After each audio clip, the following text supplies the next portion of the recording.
Bosna ima svoje biće, ima svoj neki identitet, iako ovako raznolika, ona ima nešto zajedničko što sve ove ljude u dubini povezuje. Sada, postoje, duhovnosti su okvir jednog duha, okvir jedne kulture, temeljni okvir jedne kulture.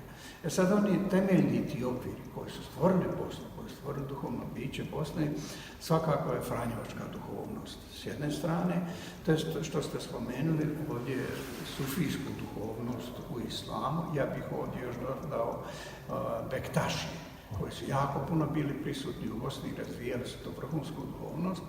Prvi milenij kršćanstva, to je pravoslavlje.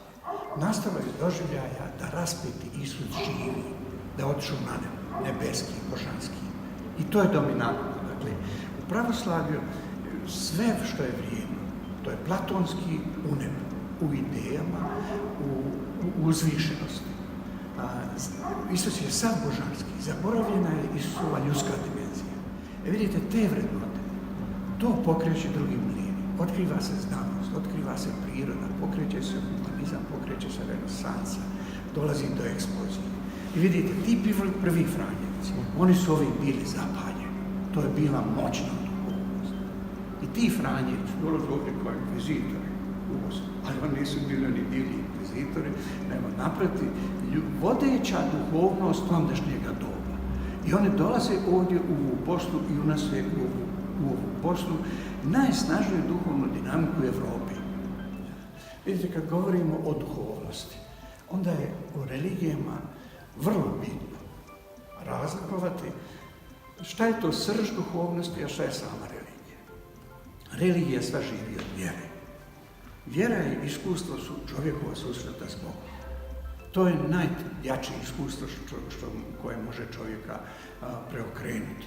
Kada susretni čovjek čuje glas transcendencije Boga s one strane, dakle to dubinski zahvaća čovjeka.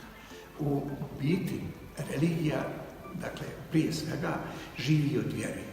Religija bi trebala biti ambijent Božje blizine, ambijent u kojemu se živi vjera. Vidite sad šta se događa. Zajednici vjernika, dakle zajednici oni koji su iskusili susret s Bogom, treba institucija. Kad se gradi institucija treba zgradu, organizaciju, treba novac, treba hijerarhiju, treba moć, lako se veže s vlašću. Vidite, tu sad nastaje napetost. Ima užasan jedan reciprocitet. Što je jača institucija, slabija vjera. Na vrhuncu institucijske i religijske moći praktički nema vjere. Ateizam čisti. Ernest Bloch je napisao knjigu Ateizam u kršćanstvu. Vidite, to se u svakoj religiji događa. S te strane sad postavimo pitanje. Šta se s našim religijama događa? Koliko su naše religije ambijent vjere u kojima se doživljava, u kojima ljudi žive svoje iskustvo blizine s Bogom, svoje povezanosti s Bogom, a koliko su zarobljene moći, sa moću ovoga svijeta. Sada dođu nacionalne stranke. Nacionalne stranke koje nevjerojatno obilato koriste religijski identitet za svoje potrebe. I to je jednostavno, tu se dolazi do katastrofalnih razmjera. Oni se, dakle, jednostavno religijski lideri, u pitanju je moć i vamo moć, politička moć, kad se to spoji. Onda je tu najgore, stvara se po mom sudu jedan unebovapijući grijeh da se uništava vjera, uništava se bit religije. Derviši, sufi, šehovi, kako god, duhovnici svih religijskih smjerova, usmjerenja, žive po jednom jednostavnom ili po nekoliko jednostavnih principa. Izvana sa svijetom, iznutra sa Bogom. U tom smislu duhovnici jedni drugima ne mogu smetati jer čuvaju samu srž hijeropovijesne objave, dakle objave koja ide od Adema alejhiselam sve do Hazreti Muhameda sallallahu alejhi ve sellem i koja se ne sukobljava ni sa čim.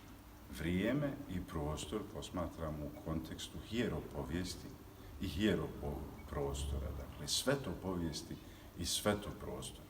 U tom kontekstu i franjevci i sufi čuvaju samu srž, samu onu središnju zlatnu nit vlastitoga vjerovanja i obitavanja u okolnostima u kojima, jel, kao u multietničkoj, multikonfesionalnoj, multisve Bosni i Hercegovini.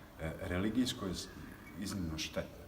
Ako se vjera svede na religiju, odnosno na obredni segment, sav onaj prostor slobodni između dva religijska obreda, čovjek ostaje otvoren na njegovu volju i na korištenje u skladu sa njegovim vlastitim procjenama.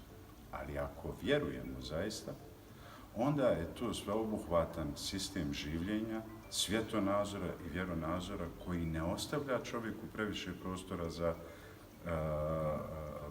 lutanje između nedozvoljenog i dozvoljenog. Ukoliko svijet i sebe svedemo, prije svega sebe, ukoliko sebe posmatramo u kontekstu tri temeljna načela na kojima sufizam i počiva, odnosno tesavuf, ne volimo sufizam, ali je ljudima puno prisutnije i jasnije šta je islamska duhovnost, onda dođemo do tri jednostavna načela. Ahlak, adab i amel.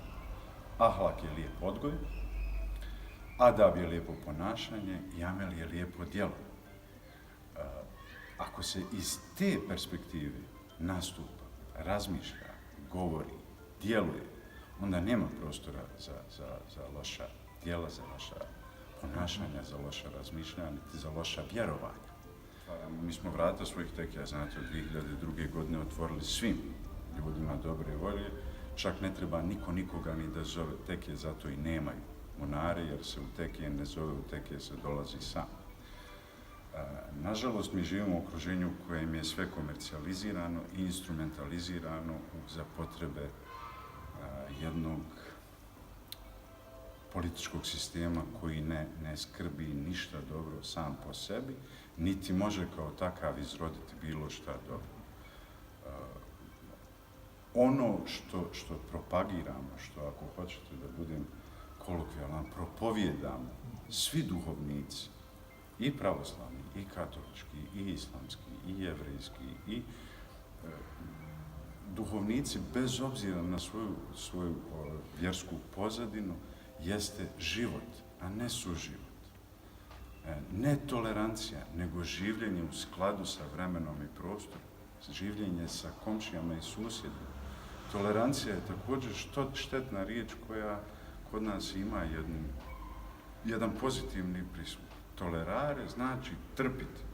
Mi se ovdje nikad nismo trpili, mi se ovdje nikad nismo podnosili, mi se ovdje nikad nismo suživjeli, mi smo oduvijek živjeli jedni s drugima, mi smo ovdje odavno, ni odakle nismo došli, niti ikuda idemo. Ni Franjevci, ni derviši, ni pravoslavni monasi, niti bilo ko drugi dobre namjere nema nikakvog razloga da prenosi bilo kakvu drugu